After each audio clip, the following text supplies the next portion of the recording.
Sonic 3 just rewrote history, and most fans didn't even notice. From shocking reveals to sneaky Easter eggs, here's everything the movie hid in plain sight. Just when you think the action is over, Sonic 3 delivers two game-changing post-credit scenes. The first?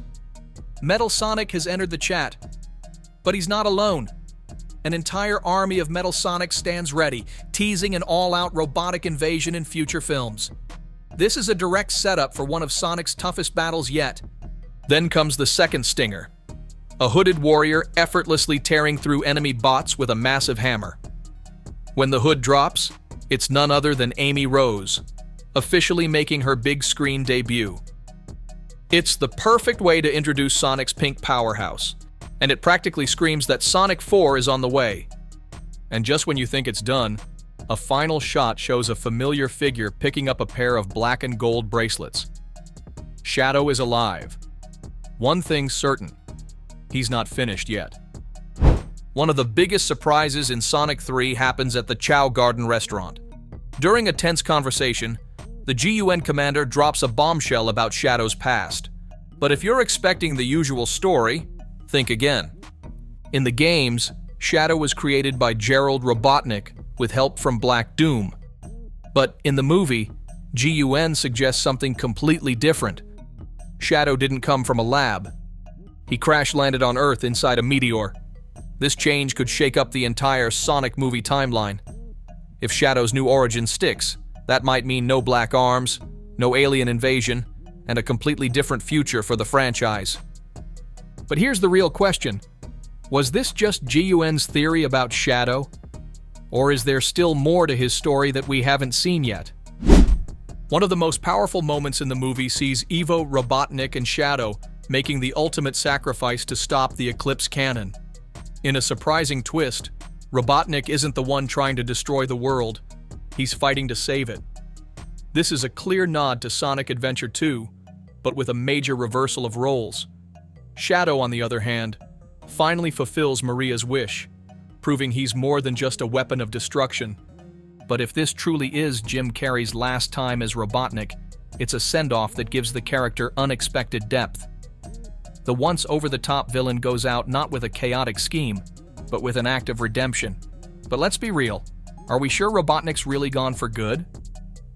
While searching for the second Eclipse Cannon key, Sonic throws in some classic British references. He name-drops the royal family and even recreates the Beatles' famous Abbey Road album cover.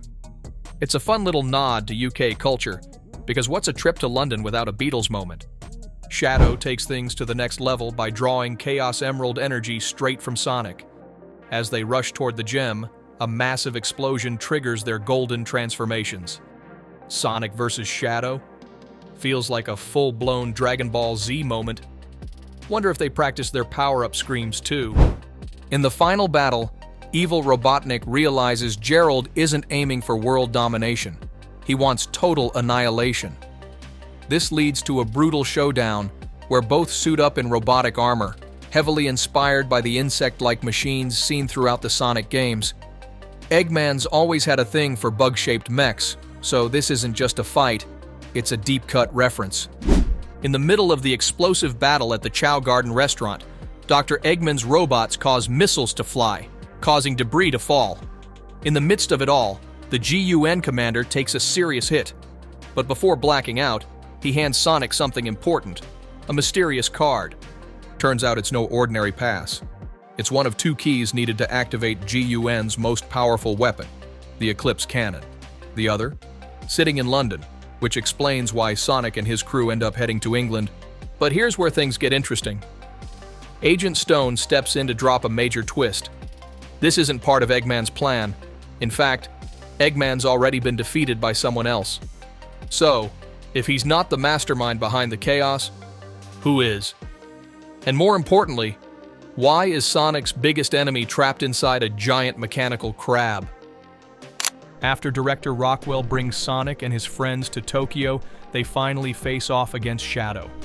And let's be honest, he barely breaks a sweat. Using chaos energy, he takes them down with ease, proving why he's one of the strongest characters in the franchise. But it's his getaway that deserves a second look. Instead of just running off, Shadow hops onto a sleek black motorcycle. If that bike looks familiar, it should. It's Dark Rider, the exact same motorcycle he rides in Shadow the Hedgehog. The design, the color, even the way he handles it, it's straight out of the game. So, while Sonic speeds around on foot, Shadow prefers a more dramatic exit. But let's be real, does he actually need a motorcycle? Sonic's birthday party is in full swing, until GUN decides to crash it. That's when we meet Director Rockwell, played by Kristen Ritter. But listen closely to what she calls Sonic's group, Team Sonic. For longtime fans, that name should ring a bell. It's straight out of Sonic Heroes, where Sonic, Tails, and Knuckles officially formed Team Sonic. And if the movie is borrowing from that game, it could mean one big thing. More teams might be on the way.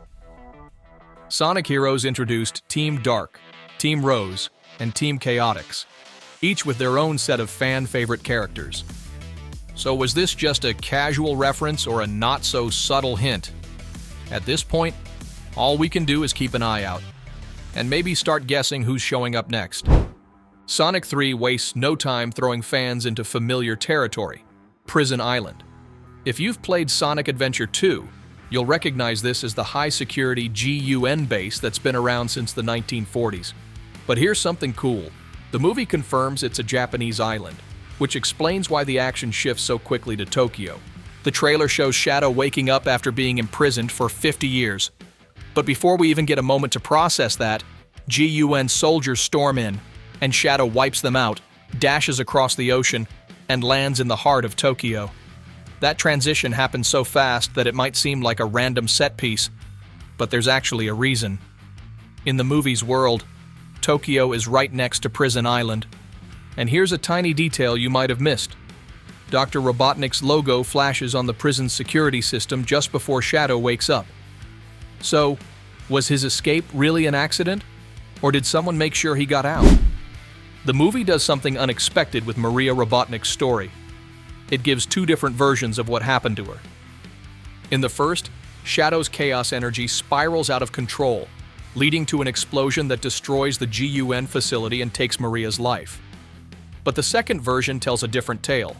Here, Shadow and Maria are together when GUN raids Gerald Robotnik's lab. During the chaos, a soldier accidentally hits an energy tank, causing a massive explosion. This completely rewrites Maria's fate from the games, where she was shot by a GUN agent and spent her final moments asking Shadow to protect humanity. In Sonic 3, Sonic gets caught up in a high-speed race, completely unaware that his friends are secretly setting up a birthday surprise. But while all eyes are on the action, there's one tiny detail hiding in plain sight.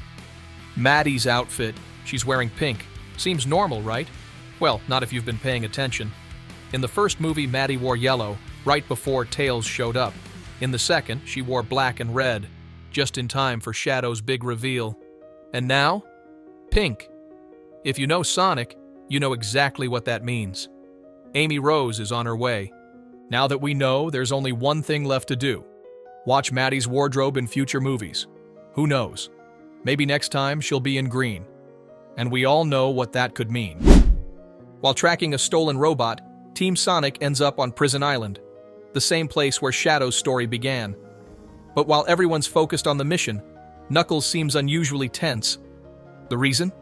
He's terrified of ghosts. This isn't just a random joke. It's a callback to Sonic Adventure 2, where Knuckles had to face off against the spooky King Boom Boo. His fear is now officially part of the movies, and honestly, who can blame him? After escaping GUN's old stronghold, Sonic and his friends return to Tom and Maddie's house.